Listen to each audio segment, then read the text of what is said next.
자, 오늘 우리가 함께 나눌 말씀은 가정교회 특징인데, 오늘 말씀을 보면 두 가지 중요한 얘기를 하죠. 하나는 자녀들아 이렇게 하라.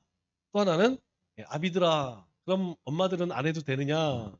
그게 아니고 어, 대명사죠. 대표성을 이야기하는 겁니다. 부모들아 이 뜻이죠. 부모들아 이렇게 하라.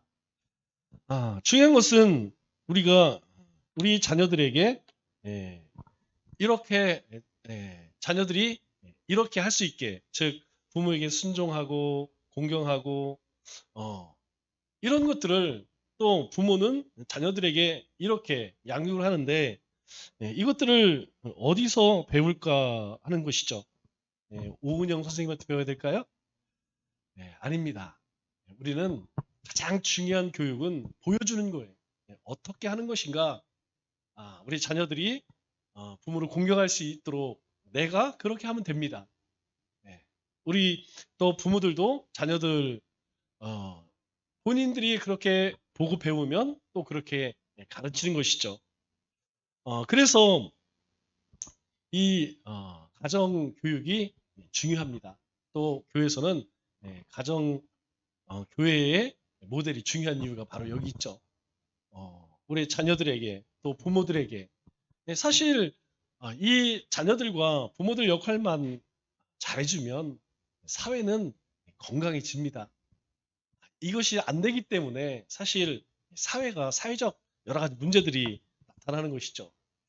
요즘에는 그런 얘기 참 많이 안 하는 것 같아요. 가정교육 얘기를 참 안 해요. 그런데 예전에는 가족교육 얘기 많이 했죠? 그래서 결혼도 굉장히 중요하게 여겼던 것 중에 하나가 가정교육을 어떻게 받았느냐. 그래서 집안과 집안이 결혼하는 것인데 그쪽 부모의 집안은 어떤가, 집안을 보는 이유가 그런 거였죠. 왜냐하면 이 가장 기본적인 가정교육이 안 되면 예, 사람과의 관계성이 굉장히 떨어집니다. 관계성만 떨어지는 것이 아니고 여러 가지 문제들이 많이 생기죠. 그래서 우리의 신앙생활에서는 가장 작은 단위인 이 가정교회, 우리 목장 모임이 그게 중요합니다. 우리 지난주에 무엇을 배웠느냐? 함께 공부한 것이 세계 교회의 흐름, 그리고 현대 교회의 흐름, 한국 교회의 흐름을 우리가 같이 공부를 했죠. 분명한 것은 아무리 늦어도 5년 후면 시대가 완전히 바뀌어집니다. 어떤 시대로 바뀌냐? AI 시대로 바뀝니다. 늦어도 5년, 10년 안에 저는 반드시 이 기독교 안에서 적그리스도가 나올 거라 저는 생각해요. 나옵니다. 나올 수밖에 없어요. 왜? 기계분명이 이렇게 이제 막 발전을 하게 되면 거꾸로 인간성, 이 사람이 주객이 전도되는 것이죠. 그러면 그거에 대한 반발이 나와요. 그것에 대한 반발이 어디서 나오냐? 예, 기독교, 이 종교에서 나옵니다. 우리가 함께 공부했던 것처럼 313년 기독교 공인이 된 이후로 교회는 커졌습니다. 가정교회에서 이제 대형 교회로 그렇게 성장을 했죠. 그런데 아이러니하게 교회는 더 약화가 됐어요. 그리고 1517년에 종교개혁이 일어났습니다. 자, 우리가 다시 하나님의 말씀으로 돌아가자. 5가지 솔라, 이 캐치 플레이를 걸고 우리가 다시 하나님의 말씀으로 진리로 성령으로 이렇게 외쳤지만 여러분 어떻습니까? 그러나 시대가 가면서 결국은 또 변질이 돼요. 그래서 1910년에 에큐메니칼 운동이 일어납니다. 이렇게 우리가 교회가 난립해서 되겠느냐? 우리가 교회가 하나를 이루자. 우리가 하나를 이루어서 이 기독교의 진리를 우리가 수호하자. 좋은 목적으로 시작되었는데 불과 가장 먼저 나타난 것이 WCC죠. 1948년 에큐메니칼 운동의 결과로 나타난 것이 WCC예요. 이 WCC의 가장 큰 문제는 종교 다원주의였고 인본주의와 자유주의였습니다. 그러다 보니까 이제 많은 교회들이 참여를 했지만 결국 어떤 문제가 생겨요? 내부에서 또 외부에서 많은 공격을 받죠.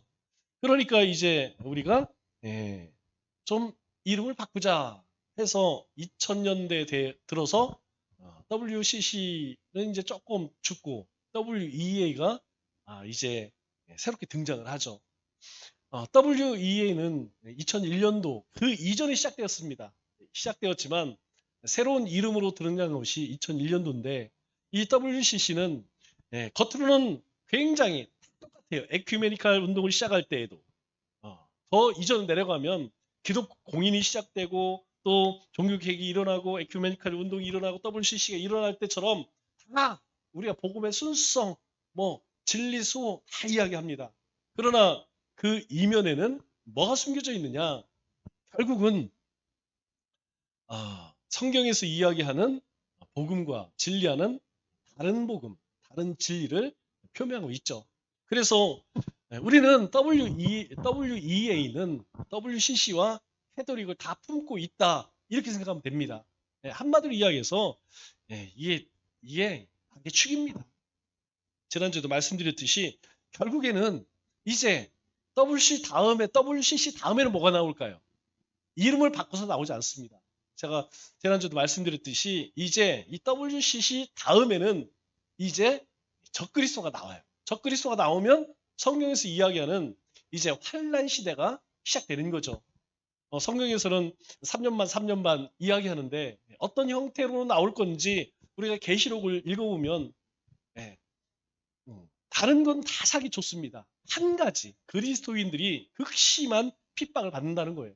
지금처럼 우리가 마음 놓고 예배드리고 마음 놓고 전도하고 여러분 불과 몇 년 안 남았습니다. 여러분들이 이제 우리나라도 지금 그런 증세를 보이죠? 예. 이제 그쪽 이 사람들하고 이제 같은 편을 먹는 사람들이 가장 첫 번째 주적으로 여기는 것이 기독교인들이에요. 이 기독교인들이 있는 한 어렵습니다. 계속 여러 가지에 대해서 비판하기 때문에. 그래서 가장 먼저 교회가 적이 되는 거예요. 못 모입니다. 우리 이미 코로나 때 경험했죠? 이렇게 못 모여요. 결국은 어떻게 모일 수 있느냐? 이제 우리 핍박 시대처럼 그렇게 카타콤이나 가정 이렇게 모이지게 됩니다. 이것이 불과 여러분 70년, 80년 우리 어렸을 때 여기 계신 분들이 어렸을 때 신앙생활과 지금은 불과 2세대예요. 2세대. 뭐 많은 시대가 변하지 않았습니다. 불과 50년, 60년 되지 않았어요. 이 사이에 엄청난 이런 변화가 일어났다는 건 결국 앞으로 한 세대만 더 가면 이제 전혀 다른 세계가 올 것을 우리가 예측해야 되죠. 이걸 우리는 성경을 통해서 이미 우리에게 보여주셨어요. 이미 성경을 통해서 어떤 시대가 도래할 것인지 우리에게 다 말씀하셨죠. 그런데 그것을 준비하지 않는다고 하면 그것처럼 어리석은 사람이 없죠. 성경이 우리에게 준 것은 무엇이냐면 모든 사람들에게 한 번 죽는 것은 정해진 것이요. 그 다음에는 뭐가 있다는 거예요? 심판이 있다는 것입니다. 우리가 이 땅에서 영원히 아니면 죽은 이후에 심판이 없다면 준비할 필요도 없죠. 그러나 분명한 것은 성경에서 말씀하신 것이 다 지금 이루어져 가고 있다는 거예요. 다 이루어져. 이제 저도 아직 그런 업종이 아니기 때문에 이 AI가 얼마나 무서운지 잘 모릅니다. 그러나 조금씩 느껴지고 있어요. 조금씩 느껴지고 있습니다. 얼마나 무서운지. 이제 인간성 말살 시대가 와요. 사람을 대신해서 AI 로봇이 여러분 상상해냈습니다. 저도 터미네이터 처음 볼 때 여러분 터미네이터 영화나 아세요? 그거 볼 때 야 말이 되냐 기계가 어떻게 판단하고 사람을 죽이고 그럴 수 있겠느냐. 그냥 그때에는 먼 공상 과학 영화처럼 재밌게 봤습니다. 그런데 이미 그런 시대가 시작되었다는 거예요. 그것이 얼마나 완성되어 있느냐 기술의 속도를 보면 압니다. 기술의 속도는 항상 절반이에요. 30년 걸리는 게 15년, 15년 걸리는 게 7년, 7년 걸리는 게 3년, 3년 걸리는 게 이제 1년 이렇게 된다는 것이죠. 그렇게 볼 때에 이제 아무리 늦어도 10년 안에는 우리가 지금까지 살아온 전혀 다른 시대를 우리는 그걸 두려울 게 아닙니다. 우리가 그런 시대에 우리가 교회가 무엇을 준비해야 되느냐. 또 나는 뭘 준비할 것이냐. 여러분, 우리가 마음껏 지금 찬양하고 뭐 김장도 하고 지금은 잘 몰라요. 이걸 빼앗겨 보면 압니다. 우리가 함께 모일 수 있다는 것, 함께 찬양하고 예배할 수 있다는 것이 얼마나 행복한지 우리 중국 선교사님들 이야기를 들어보면 여러분 그분들 여러분들에게 하는 말씀드렸듯이 이제 이렇게 통제하기 전에 그래도 조금 모임의 자유가 있을 때에 물론 그때도 대놓고는 못 모였죠. 그렇게 저 지하에서 아니면 저 막 광야 아무도 없는 데서 모이면요. 어떻게 오냐면 그냥 주변 사람들이 오는 게 아니래요. 막 1000km, 2000km, 막 3박 4일, 어떤 사람은 막 9박 10일 막 이렇게 해서 온답니다. 그 예배를 드리기 위해서. 그래서 그분들이 찬송을 한 번 하면 몇, 몇, 몇 국까지 있다고요? 예. 1국, 2국, 3, 이게 있는 것이 아니고 100국까지 있대, 100. 그런데 인도자가 은혜 받으면 어떻게 한다고요? 한 번 더. 그러면 여러분 찬송 한 곡이 막 2시간 걸리는데 한 번 더 하면 4시간이에요. 그런데 밤새도록 찬송하고 말씀 전해도요. 지치를 않는답니다. 왜 그럴까요? 사모하니까. 그냥 그 시간을 너무너무 사모하면서 오기 때문에 끝낼 수가 없대. 인도하는 사람이 끝낼 수가 없답니다. 너무너무 사모하는 저는 그 얘기를 선교사님한테 들을 때에 우리 한국교회하고는 너무 틀리구나. 한국교회는 뭐 그냥 시간 조금만 지나도 벌써 눈을 부라리고 그냥 앉았다 일어섰다 막 정신을 못 차리는데 잘 이해가 안 가요. 왜냐하면 한국교회에서 제가 그런 모습을 많이 못 봤거든요. 있습니다. 지금도 제가 전에 사역했던 영진교회는 금요기도회 때요. 교인이 400명이니 금요기도에 200명이 넘게 나와요. 거기는 지하에서 하는데 앉을 자리가 없습니다. 지금도 있어요. 그렇게 하는 데가 있어요. 그런데 그렇게 흔히 못 보기 때문에 감이 잘 안 와. 과연 진짜 그런가? 그런데 한 10년 지났죠? 그런데 이제 우리가 그런 시대를 맞이하게 돼요. 한번 모이려면 진짜 우리 저 구룡산 어디 계곡에 가서 모이지 더 이상 모이고 힘들어질 시대가 곧 온다는 것이죠. 그래서 우리가 이 가정교회에 관심을 두는 것이 바로 이겁니다. 왜냐하면 그럼 형식 바꾸는 건 참 쉬워요. 나중에 여러분들에게 말씀드렸듯이 내년에는 5대 갱신을 하려고 합니다. 예배 갱신, 기도 갱신, 전도 갱신, 여러 가지 5가지를 완전히 바꿀 거예요. 형식을 바꾸는 건 어렵지 않습니다. 이름 바꾸는 게 뭐가 여러분 지금 구역 모임, 목장 모임, 가정교회 똑같습니다. 형식으로 볼 때는 똑같아요. 똑같습니다. 제가 4박 5일 가서 아무리 연구를 해봐도 지금 우리 목장 모임과 다른 게 뭐가 있는데? 없어요. 똑같습니다. 네, 세 가정, 많이 모이면 5가정, 네, 뭐 틀린 게 뭐가 있어요? 거기도 구역장이 있고 부구역장이 있고 모이는 방식 똑같습니다. 그런데 뭐가 다르냐? 그 안에 본질은 전혀 다르다는 것이죠. 우리가 생각하는 목장의 개념과 그 사람들의 목장의 개념은 전혀 다릅니다. 어떻게 다르냐? 우리는 교회 안에 한 조직으로서 목장. 그런데 그 사람들은 그 목장을 어떻게 생각하느냐? 교회라고 생각합니다. 우리 교회, 내 교회. 우리 목장이라고 생각하고 우리 교회. 그냥 가정교회 이렇게 생각해요. 그래서 목장 모임 간다 이렇게 생각 안 합니다. 이 목장 모임에 갈 때에 이 사람들은 교회에 간다고 생각해요. 교회. 그리고 그 안에 사역들도 교회라고 생각해요. 교회 안에 하는 사역이라고 생각해요. 제가 다 말씀을 아직 우리 평신도들이 세미나 안 갔다 와서 자세히 얘기를 못하지만 이 목자들이요. 다 어떤 생각하냐면 나는 목사다 생각하지 나는 구역장이다 이렇게 생각 안 합니다. 나는 우리 무슨 목장 거기는 교회라고 하죠. 무슨 목장 목사라고 생각하지 자기는 구역장 목자라고 생각 안 해요. 생각 자체예요. 구역원들 역시 똑같습니다. 나는 어디 목장에 의생 안 해요. 나는 우리 교회에 뭐 이렇게 생각합니다. 그래서 제가 갔던 데는 3명이었다고 그랬잖아요. 세 가정이었는데 한 가정은 이사 가서 두 가정이 모여요. 4명이 모이는데 4명이 모이는데 애까지 와갖고 그런데도 하나씩 다 맡아. 다 틀립니다. 다 맡은 사역들이 있어요. 한 사람은 뭐 진행을 하고, 한 사람은 찬양 인도하고, 한 사람은 음식 준비하고, 한 사람은 다 자기 사역이 있어.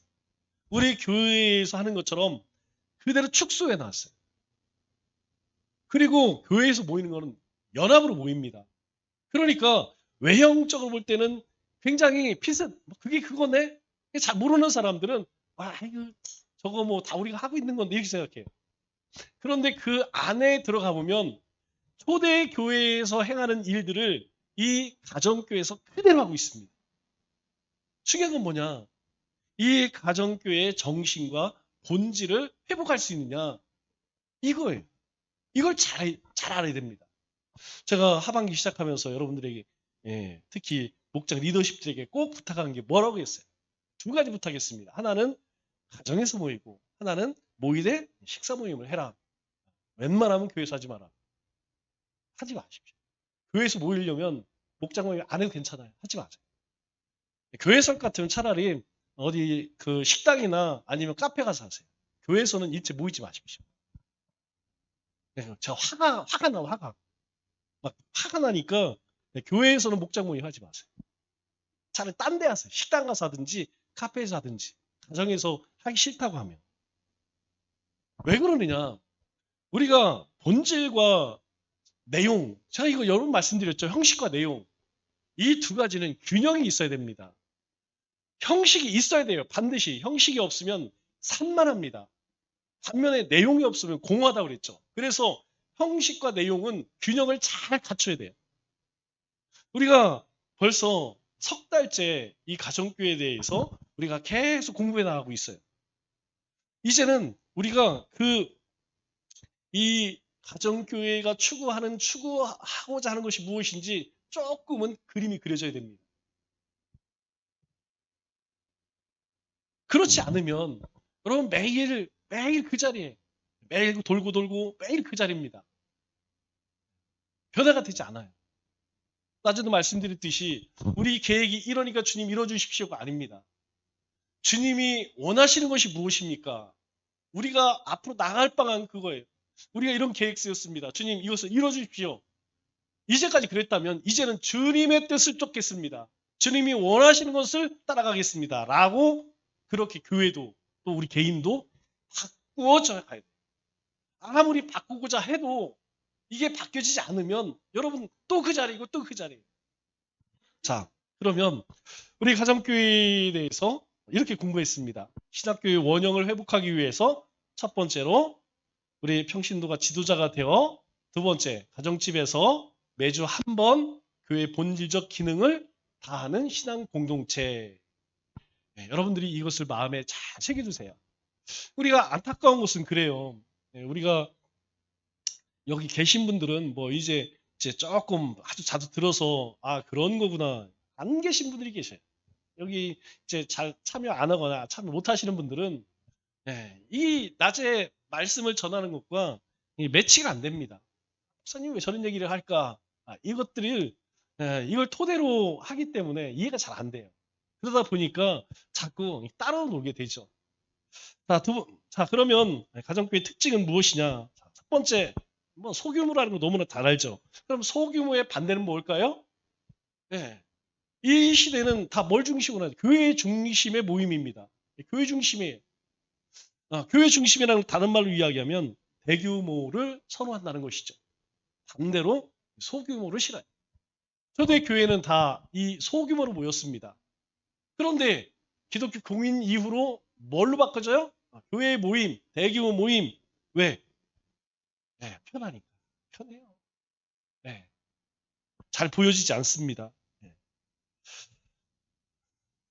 서두에서도 말씀드린 처럼 우리는 이제 환란의 때를 대비해야 됩니다. 그러기 위해서는 반드시 이 소규모 모임을 활성화시켜야 돼요. 자, 두 번째로 공동체 중심입니다. 공동체 중심의 반대는 뭘까요? 개인 중심이죠? 네, 개인주의 사회가 됐습니다. 우리 MZ 세대를 이해한다는 것은 불가능합니다. 안 돼요. 안 됩니다. 이것은 넥스트 세대가 제너레이션이 아니라 얘들은 디프런트, 다른 세대예요. 다른 세대입니다.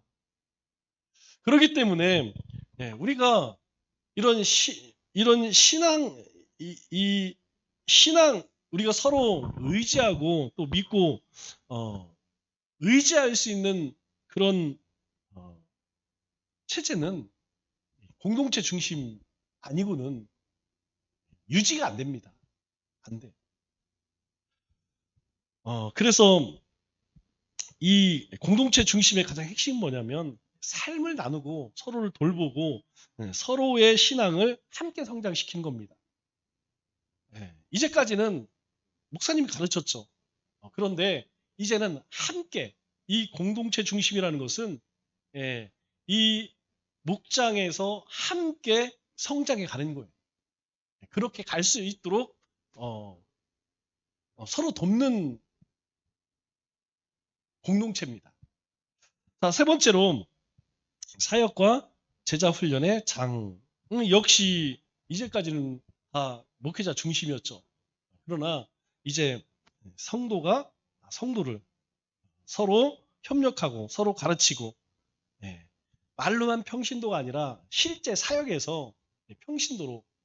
여러분 왜 현대 교회가 이런 가정교회의 전환을 안 하려고 할까요? 안 하려고 하는 첫 번째 이유는 대부분 목회자들입니다. 이렇게 분산이 되면 우리 지금 현재 우리 교회의 시스템만 이야기해도 목사님들이 막 진저리를 내요. 왜 그렇게 하냐? 왜 그렇게 할까요? 왜 싫어할까요? 우리 전통적인 교회는 항상 모든 권력이 모든 것이 목사님 중심이에요. 그러나 여러분 교회의 시작은 그렇지 않았다는 것이죠. 교회의 시작은 다 평신도에 가 있습니다. 이것을 나눠주는 게 쉽지가 않다는 것이죠. 쉽지가 않습니다. 늘 말씀드리지만 제일 빠른 것은 제가 하면 됩니다. 뭐 필요하다. 제가 사고 제가 판단하면 제일 빨라요. 그런데 왜 그렇게 사역을 분담해주고 맡기고 왜 할까요? 그렇게 해야지 건강해져요.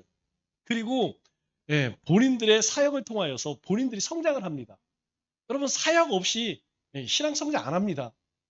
교회 그냥 예배만 드리고 왔다 갔다 하는 사람 치고 여러분 신앙생활, 신앙, 믿음 좋은 사람 봤어요? 없습니다. 사역하면서 시험 들고 맨날 넘어지고 원망하고 막 뭐라 해도 불평하고 해도 여러분 그 사역을 통해서 성장되어지는 거예요. 그럼 우리 인생도 그렇잖아요. 세상 가운데 여러 가지 환난 많이 겪은 사람들이 단단해요. 그런 사람은 웬만한 가지고 안 넘어집니다. 멘탈이 강하다고 그러죠. 그런데 그런 거 없이 잘 자란 사람이 한 번 시련 오면 그냥 픽픽 쓰러져요. 날아다닙니다. 그냥 다 죽어요. 이 사역이 본인에게 은혜가 될 수 있고 저주도 될 수 있습니다. 그러나 사역을 한다는 것은 사역이 맡겨졌다는 것은 기본적으로 그만한 믿음과 분량과 능력이 있기 때문에 맡겨주는 거예요. 여러분 다 맡은 사역들이 있어요. 그거 우습게 여기시면 안 됩니다. 그거 할 만한 다 능력이 있기 때문에 여러분들에게 주어진 것이지 그냥 목사님이 시킨 것이라고 생각하지 마세요. 하나님께서 나에게 주셨구나. 하나님은 그것으로 우리에게 복 주시는 축복의 통로로 여기셔요. 우리가 잘 알고 있는 달란트 비유 내용이 무엇입니까? 결국은 그게 별거 아닌 것 같지만 나에게 주어졌을 때 내가 그것을 5개를 5개를 2개를 그러나 하나 묻어뒀던 사람은요 뒤지게 혼나고 저 바깥 어두운 데 가서 일을 갈리라 그렇게 주인에게 쫓겨납니다. 그러나 작은 것이지만 최선을 다한 자에게는 착하고 충성되고 칭찬하십니다. 내가 작은 게 아니죠. 여러분 이 한 달란트가 6천 데나리온이 20년 연봉입니다. 5달란트, 2달란트 엄청난 거죠. 그런데 주님 뭐라고 말씀하세요? 내가 작은 거 맡겼는데 네가 잘했으니까 내가 더 맡기리라. 이렇게 하신다고요. 여러분 이 주어진 사역을 그냥 마지못해 그렇게 생각하지 마십시오. 저는 개인적인 생각이에요. 정말 난 뭐 안 할래 이런 사람 보면 난 바보예요, 바보. 하나님은 그걸 통해서 당신의 삶과 가정과 자녀들에게 복 주고 있음을 그걸 잘 몰라. 저는 절대 안 뺏깁니다. 안 뺏겼습니다.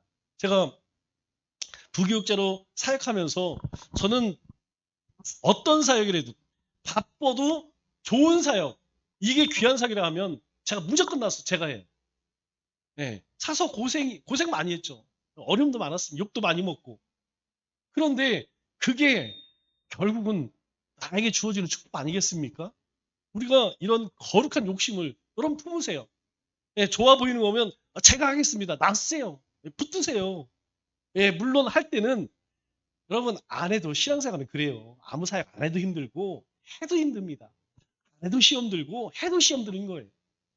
이왕이면 나에게 주어진 이 사역을 붙들고 내가 막 씨름하면 여러분 그것이 하나님이 나에게 주는 엄청난 축복의 통로가 될 수 있습니다.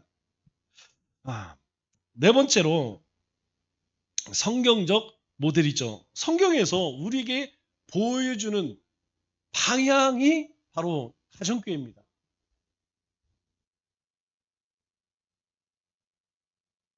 그런데 이게 참 볼품이 없어요. 볼품이 없습니다. 보면 왜냐하면 교회도 막 어마어마하게 치고 막 거기에 그 위세 있잖아요. 막 뭐 여러 영상, 음향 그리고 교회 안에 조직 얼마나 좋습니까? 상당교회 지나갈 보기만 해도 너무 흐뭇해. 여러분 그러나 그 안에 개개인 성도들에게는 별로 유익될 게 없어요. 여러분 건물 크고 시스템 잘 돼 있다고 나에게 신앙적 유익이 뭐가 있습니까? 음향 좋은 거, 영상 좋은 거 그게 뭐가 있냐? 뭐가 소용이 있냐고요. 단 하나 편한 게 좋은 게 뭐냐? 편해. 내가 뭐 열심히 하든 안 하든 간섭하는 사람이 없어요. 여러분 거기 다 사역할 것 같아요? 천만의 말씀입니다. 항상 팔레토의 법칙 20%가 하지 나머지 80%는요 정말 이상해요. 정말 이상해요. 희한합니다. 잘하는 사람들 20%만 모여놔도 또 그 안에 하는 사람과 하지 않는 이 8대 2의 법칙이 그대로 나온다니까요. 여러분 80%는요 그냥 유익이 안 됩니다. 그렇다고 해서 그 사람들이 뭐 구원 못 받았다는 거 아니에요? 자, 왜 가정교회를 추구하느냐? 다른 게 아니고 성경에서 우리에게 보여준 것이 바로 이 집에서 모이는 교회, 가정에서 모이는 교회이기 때문에 우리가 여기에 관심을 갖는 거죠. 오늘 본문에서 이야기한 것처럼 신앙 전수의 가장 효과적인 게 뭐냐? 네. 그래서 사실 우리 교회에도 이거 이전에 이미 저도 그런 마음이 있었기 때문에 우리 낮예배 이름이 뭐예요? 3세대 온가족 예비죠? 네.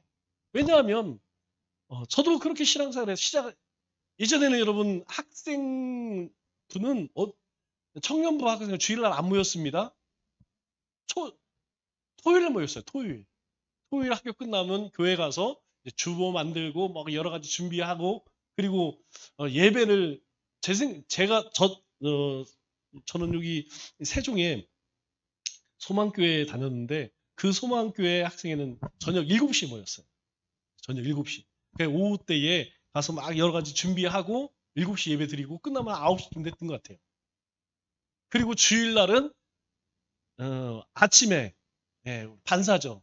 중등부, 고등부 웬만한 아이들은 다 반사에 있어요. 반사. 가서 저도 처음 시작할 때 신발 정리하고 청소하고 자부동 반응석 깔고 이거부터 시작했습니다. 그러다가 이제 고등학교 때까지 그거 하다가 이제 졸업하고 나서 반 맡았어요. 반. 애들, 초등학교 아이들. 대부분 그렇게 했습니다. 그리고 나서 11시 예배 때에 다 예배 드렸어요. 다 예배. 그런데 어느 날부터 토요일 날이 바빠지니까 안 해. 그리고 주일로 다 대체가 돼. 그러니까 이 가족이 부모님, 자녀 그리고 손주가 있으면 손자 이게 같이 예배 드릴 시간이 없어. 그래서 제가 처음 왔을 때에 우리는 그렇게 하면 안 되겠구나. 우리는 그렇게 하자. 그래서 3세대 온 가족 예배 드리고 그 다음에 흩어져서 예배 드리자. 그래서 이름을 그렇게 붙였던 거예요. 자, 어쨌든 간에 가정 예배를 통하여서 우리의 자녀들에게 신앙을 잘 전수시켜줘야 됩니다. 이렇게 모이는 거구나. 이렇게 예배하는 거구나. 이렇게 나눔을 하는 거구나. 이렇게 하나님의 일을 하는구나. 이런 것들을 우리가 가정교회를 통해서 보여줄 수 있고, 또 여섯 번째로 영적 성장과 친밀한 관계 형성은 기존 교회로는 한계가 있습니다. 한계가 있어요. 우리가 처음에 큐티를 하고 큐티방이라는 것을 만들려고 했는데, 그러면 큐티방 하려면 모임을 시간을 내야 되는데 어려워요. 뭐 현실적으로 다 살아가는 생활이 있기 때문에 그래서 못했어요. 이 큐티방을 통하여서 우리가 큐티를 통해 얻은 것, 하나님의 말씀을 붙들고 살아가는 그 삶을 우리가 함께 나누자. 예. 그런데 우리가 그런 모임을 할 수가 없어서 사실은 하지는 못했습니다. 우리 해마다 우리 TD 이 모임, 어부단 모임 연말 계획은 올라가요. 그런데 여러분 TD를 갔다 오신 분들은 이제 어렴풋이 기억이 나죠? 그때 어떤 감격이 있고 어떤 다짐을 했었는지. 그런데 여러분 어떻습니까? 지금도 그 마음이 있나요? 네. 우리가 그 경험할 때는 이런 거구나. TD를 갔다 오신 분들은 조금 평신도 세미나가 어떤 개념인지 좀 느껴질 거예요. 이런 거구나. 리더라는 것은 이런 역할이구나. 섬긴다는 것이 이런 거구나. 네, 조금 느껴질 거예요. 자, 마지막으로 교회의 본질적 목표 뭡니까? 영혼 구원하여 제자 삼는 것. 이것은 가시적 교회, 비가시적 교회, 우리 남청주 교회도 마찬가지고 여러분 한 사람 한 사람도 궁극적인 목적은 영혼 구원의 제자 삼는 것. 이게 우리의 삶의 목표가 되어야 됩니다. 왜냐하면 주님이 이것 때문에 오셨고 마지막 우리에게 이걸 당부하셨어요. 이거 안 하면 교회가 아니라는 거예요. 네. 여러분 간판에 국수집인데 국수를 안 해. 그럼 국수집이 될 수 없는 거죠. 간판이 교회인데 교회가 할 일을 안 해. 그럼 교회가 아니죠. 그리스도인들도 마찬가지입니다. 나는 예수 믿습니다. 예수님을 통하여서 구원을 얻었어요. 그러면 구원을 얻은 우리가 뭘 해야 하느냐? 주님이 우리에게 명확하게 말씀해 주십니다. 그건 뭐냐? 영혼 구원의 제자 삼는 거예요. 이거 안 하면 교회가 아닙니다. 이거 안 하면 이게 성도라고 그냥 교인은 될 수 있어요. 교인은 될 수 있어요. 신앙생활 하는 사람이라고는 얘기할 수 있어요. 그러나 성도, 그리스도인이라고는 말할 수 없습니다. 왜? 본질적인 일을 안 하면서. 그런데 이 시대는요. 방해만 안 해도 괜찮아. 방해만. 도와주지 못해도 방해만 안 해도 괜찮아요. 온갖 이유를 이것저것 갖다 영혼 구원의 제자 삼는 일 자체를 이 시대는요. 외부에서 못하게 하는 게 아니에요. 내부에서 안 하는 사람들이 하는 사람들을 볶아서 못해. 제가 일주일에 한 번씩 예심 가잖아요. 목사님들이 한 7, 8분 이렇게 오시는데 그 가운데에서 두세 분이 항상 얘기하는 게 뭐야? 교회에서 뭔가 하려고 하면 항상 뭘 붙들고 못하게 한대. 그것 때문에 너무 스트레스 받는다. 교회가 당연히 해야 할 일을 하는데 그걸 그냥 가만히만 있어도 고맙다고 해요. 여러분, 이 교회의 본질 목적은 우리 개개인에도 해당이 됩니다. 그래서 우리 가정교회는 첫째, 영적인 신앙 공동체이다. 우리가 왜 여기에 관심을 갖느냐? 왜 이것을 추구하려고 하느냐? 첫째는 영적 신앙 공동체입니다. 두 번째, 가정교회는 영적 성장과 신앙 전수에 탁월하기 때문입니다. 세 번째, 가정교회는 교회의 본질 사명을 감당할 수 있습니다. 제가 거기 박 여사님 우리 갔던 그 목장 이름이 뭐였죠? 필리핀 뭐였는데? 내자였는데 그래서 안겔레스는 아니고 거기는 목장 이름이 안겔레스로 할게요. 안겔레스. 콘티아나예요. 콘티아나 목장입니다. 왜 콘티아나 목장입니까? 그랬더니 우리는 콘티아나 교회를 선교합니다. 거기 사역을 해요. 선교 사역을 거기를 해요. 물론 자기들 뭐 이제 그 저기 있죠? 뭐 전도세상다 뭐 말씀드렸죠? 거기 교회를 초청 안 합니다. 목장으로 밥 먹으러 가자. 거기서 그냥 뭐 보면 허접해. 뭐 전도도 아닌 것 같아. 그냥 그 사람들에게 전도는 일상이에요. 그리고 목장이 추구하는 건 뭐냐? 콘티아나 그 지역 선교하는 거. 그래서 다른 데 신경 안 씁니다. 자기 선교하는 데만 신경 써요. 자기들 헌금 나온 거 뭐 거기 무슨 일이 있고 그러면 다 목장에서 해요. 목장에서 다 못 하잖아요. 그래서 목장에서 뭘 하려고 하면 교회가 플러스를 해줍니다. 우리 목장이 한 달에 헌금이나 뭐 이런 거 할 때에 목표가 예를 들어서 10만 원이다. 근데 목장에서 뭐 3만 원밖에 안 나왔다. 그러면 7만 원은 교회에서 보태줘요. 그 콘티아나 지역에 사역할 수 있는 그 금액을 그 목장에서 보내는데 부족한 금액은 교회가 더해서 보내줘. 그러니까 이게 가만히 보면 교회는 구미 남교회는 왜 존재하느냐? 각 210개 목장을 위해서 교회는 존재해요. 그러니까 목장이 교회를 위해 존재하는 게 아니고 구미 남교회가 존재하는 것은 그렇게 210개나 되는 그 목장들이 교회의 본질적 사명을 할 수 있게 서포트하는 게 교회예요. 우리하고 완전히 반대죠. 우리는 교회 때문에 목장이 있고 여러 조직들이 있는데 거기는 목장 때문에 다른 이게 존재하는 거예요. 그런데 여러분 이게 맞는 것 같지 않아요? 그래서 우리 남청주 교회도 이제 신약교회, 초대교회, 가정교회 이 개념을 여러분들이 잘 정립을 했으면 좋겠습니다. 우리 기도하고 시간이 지나서 지난주도 그렇고 찬송할 시간이 없습니다. 기도하고 마치겠습니다.